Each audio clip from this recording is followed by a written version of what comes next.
Newcastle are in a weird spot because they got all this money. Nobody wants it. Nobody want to take it. They're like, nah, bro. Like, I see that you got the bag, but you know what? I can't look away from that gap tooth. Yeah, dude. Imagine being like a nerd and you go out and get yourself a supercar and still the huzz won't look at you. You know what I mean? So, it's kind of what it feels like right now. So we can go down this list because this is reportedly the players that have rejected Newcastle. They're 2 away from a pretty great starting 11. They'd have a strong team. Champions League potential. If any like 2 of these say yes. Yeah. So first up, Hugo Ekitike, who ended up going to Liverpool. Yeah. Liam Delap chose Chelsea. Benjamin Sesko. Reportedly choosing Manchester United. And just to give more context, Newcastle is playing in Champions League. Yeah. You also will get more money going to Newcastle, probably. Supposedly. So, depending on the player, obviously. Fabrizio Romano has tweeted or posted that Newcastle offered Sesko more money. The Athletic has said that the wage structure at Newcastle is prohibited. And versus where I guess it's not at Manchester United. Okay. So I guess you would make more money at Manchester. I remember hearing Manchester United got no money. Remember they fired everybody? They have obviously the PSR issues, but every team. They fired the 40-year historian. They say, yo, get out of here. We got to pay Benjamin. Damn. So who else? Okay. Mohammed Kudus, who ended up going to Tottenham. Joao Pedro. Chelsea, obviously. You saw him in Club World Cup. Brian Mbumo went to Manchester United. We just saw him in the summer series this weekend. Dean Howson went to Real Madrid. Okay, I get that one. Yeah, that one makes a lot of sense. Mark Gahey said, "Nah, I'm staying with my girl, yo. I don't need a new one, bro. I'm staying at Crystal Palace." Why are you trying to ruin a good thing? We got something here, bro. Rebecca Lowe just gave me a number. We're FaceTiming. Okay. I don't really need it like that, bro. And James Trafford, the goalkeeper, the backup goalkeeper, went to Manchester City. Only 2 players said yes to Newcastle so far. It was Aaron Ramsdale and somebody else. I can't remember who the other player is right now. Huh? Alanga. Oh, Alanga. Anthony Alanga. That's right. He's been playing in the preseason. So, why don't people want to play at Newcastle? This is like, if you walk past the store and ain't nobody in it, you'd be like, the clothes seem nice. but the other store, the thrift shop, got everybody in it, but this one doesn't. Right. No disrespect, Manchester United. It's a little confusing. Especially remember when the private investment fund of Saudi Arabia first took over as the owner. Well, I'm a big fan of. Big fan, right? I got my Pip shirt. Do you have your Pip shirt?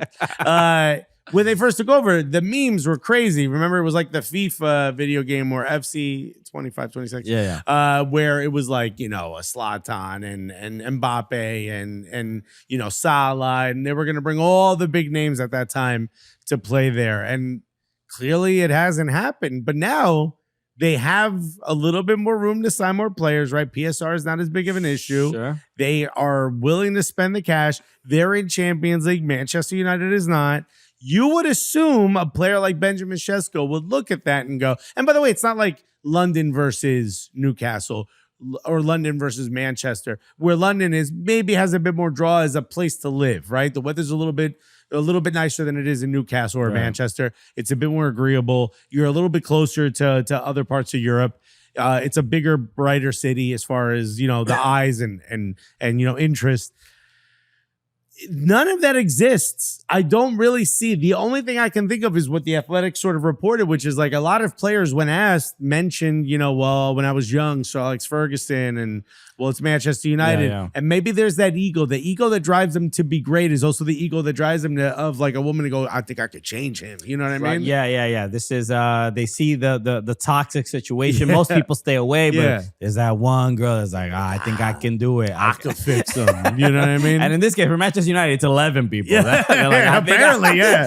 It's pretty crazy. I mean, if you are the one that brings Manchester United glory, there's a lot to be said. And a lot of comments in a lot of the articles, a lot of the videos that are talking about this are talking about how Manchester United is a much bigger club. Undeniably, Newcastle has won one major trophy in 70 years.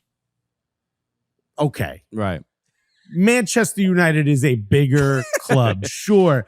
But remember St. James Park when They beat PSG. I think it was 4-0. I forget the score line where they were the first home Champions League game Newcastle played, where they cut to Mbappe and he was just like at a loss for words. That the way that park, which is huge, and Newcastle's obviously a very big club, a storied club. The way those fans flipped out and were going absolutely nuts, the vibes at St. James Park, for me, I'm like, yo, I kind of would want to be a part of one of those nights. And then you cut to Manchester United. You know, I made the joke at the EA event. I said, if you're going to Old Trafford, bring an umbrella. There's a bit of a leak, you know. It's a leak. Everyone's getting sacked. You know, the rumors they have no money and blah, blah, blah. There seems to be like negative vibe. They should sage the place. Amram should sage the place. And that's I'm trying to think about what reasons to not join Newcastle. And then you wonder, is it the manager? Maybe they don't see it as a viable project. Maybe the manager that got him in Champions League, or maybe the what is it, like Isak, that, you know, he basically made it clear that he doesn't want to go back. He hasn't joined them in preseason. He's been training with his former club, Real Sociedad. Mm-hmm. So maybe that's a reason of like, I'm not really excited about the players I would even be playing with, even if I was going to be in Champions League. It could be the pitch deck that is given to the players by Newcastle. Maybe they're just like, yo, this is ass. It ain't great. You know what? That's actually a good point. I haven't thought about that. Maybe Newcastle's not presenting themselves in the best light. That has to be somewhat of a factor, because if you look at Newcastle United, the current project versus Manchester United, and if somebody picks Manchester United, even if it's for a little bit more money, you would think, hey, the trajectory is a little bit better with Newcastle. Why not just go here? So for all these players to reject them, there has to be something that we're not privy to, because this is kind of surreal.